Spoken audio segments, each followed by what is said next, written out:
जय जगन्नाथ मु सोनी आपन स्वागत करुच्ची Soni kitchen and blog channel को आशा करुच्ची जगन्नाथ कृपारू आपण मैंने समस्ते भलर थे जो था भलर था सुरक्षित था वीडियो को फास्ट टू लास्ट जाए देखुए तो पसंद आसला गोटे लाइक करेंगे तो डेरी नगर चलते स्टार्ट करवा आज टिप्स अच्छी आपणकर फेस को लेकिन आप घर उपाय केमी पूरा इंस्टांट ग्लोइंग करेंगे आ सब प्रकार दाग दूर हम किसी भी आपण मुहर व्रण दाग हो कि जेकोसी ब्लैक हेड्स व्हाइट हेड्स कौन दाग रही तो चलते से आपको जो जिनस सब देखेबी आप सब जाक जिनस आप रोसे घर ही पाइबे।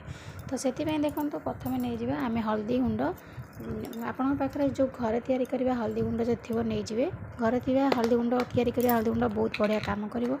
तो से गोटे छोट चामच हाफ चामच ठू कम नहीं जाऊँगी हल्दी गुंड। हल्दी गुंड एंटीबैक्टेरियल एंटी फंगल्स प्रॉपर्टी अच्छी जोटा कि आम स्किन सबू प्रकार इन्फेक्शन को माने बंद करदेव कौन इन्फेक्शन आउ दबनी स्किन कि स्किन में बेसी इन्फेक्शन हवा द्वारा स्किन मुँह माने व्रण जाक मुहर भर्ती बहुत बाहर। तो से anti oxidant anti fungals property जो हल्दी अच्छी सी आम स्किन को सब प्रकार माने इन्फेक्शन रू प्रोटेक्ट दब।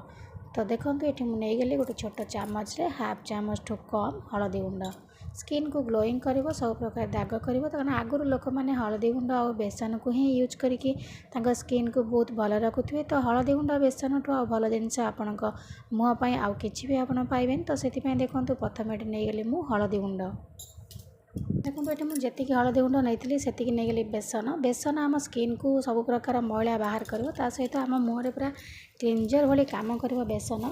तो डेड स्किन को सब रिमूव कर। तो बेसन गोटे बहुत बढ़िया जिनस जोटा कि आम स्किन निहाती दरकार। डेली आप फेस वाश यूज न करके केवल बेसन को आप खाली पानी पकईकि आपण मुहर फेस वाश भाई यूज करेंगे देखिए आपणकर मुँह पूरा ग्लो माने ग्लेज कर बिल्कुल भी आपन को फेस वाश दरकार हेनी।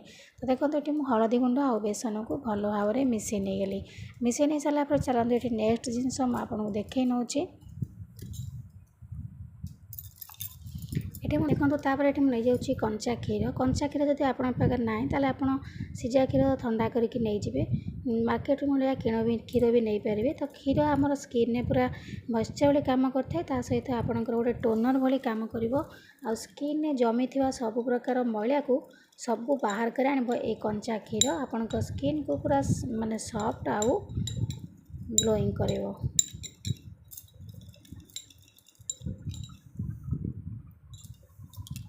तो यही सब जिनस देकी आपन ताको भल भाव में प्रथम मिसई नियंतु।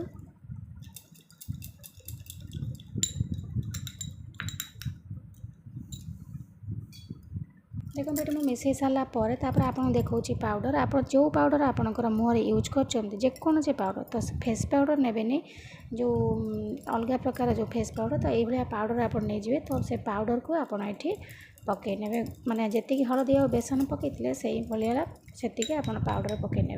तो पकई सारापर आपको आप भल से पूरा गोल नियंतु गोल नहीं सारापर आपको आपण फेस रे आप यूज करेंगे देखिए केते सुंदर भाव में आपंकर फेस ग्लोइंग कर। तो आपन को बिल्कुल भी पार्लर जावाक पड़ोनी। तो देखो मुझे भल भाव में मिसई नहीं गली पाउडर मिसई सारापर कौन करना ये आपंकर स्किन को पूरा व्हाइटनिंग कर। देखो तो ये भल भाव में आपको मिसई नहीं सारे मिसई सारापर आपंकर फेस को माने मेकअप जो थाए छड़ेबे न छड़ेले भी चलो कहीं यहाँ जो जिनस सब ये आड होती सी आपंकर मेकअप को पूरा छड़ेदेव आपण स्किन को पूरा ग्लोइंग कर। तो देखो ये मुझे हाथ में लगे देखे नौ आपड़ ये भाव में आपंकर मुहर लगातु खाली मुहर ना मुँह सहित बेकर भी लगे ने कहीं आप मुहर लगे जब बेक छाड़देवे आपंकर बेक भी कला कला देखा जाऊँ।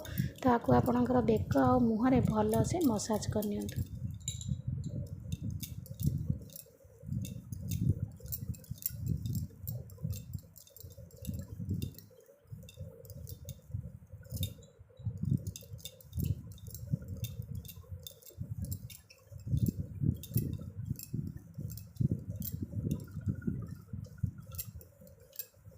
देखो ये भाव में आप हल्का हल्का कर मसाज करने मसाज कर सारापर आपको 15 मिनट खंड छाड़ दिंतु 15 मिनट पर आप भल भाव में धोई ने धोई सारापर देखिए आपंकर स्किन केते सुंदर भाव में ग्लोइंग करुच्ची।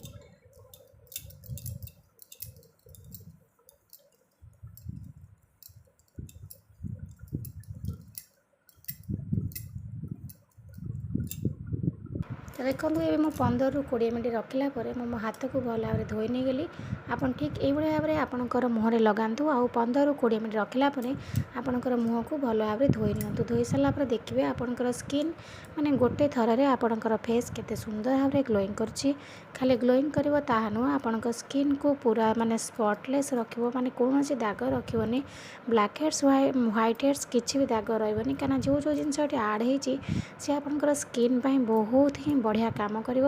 ତା ସହିତ ପାଉଡ଼ର ନେଇଛି, ପାଉଡ଼ର ଆପଣଙ୍କର ସ୍କିନ୍କୁ ମାନେ ଇନଷ୍ଟାଣ୍ଟ ଯେଉଁ ଗ୍ଲୋଇଂ ଆଣିବ ତ ମିଶାଇଲା ପରେ କାମ କରିଥାଏ।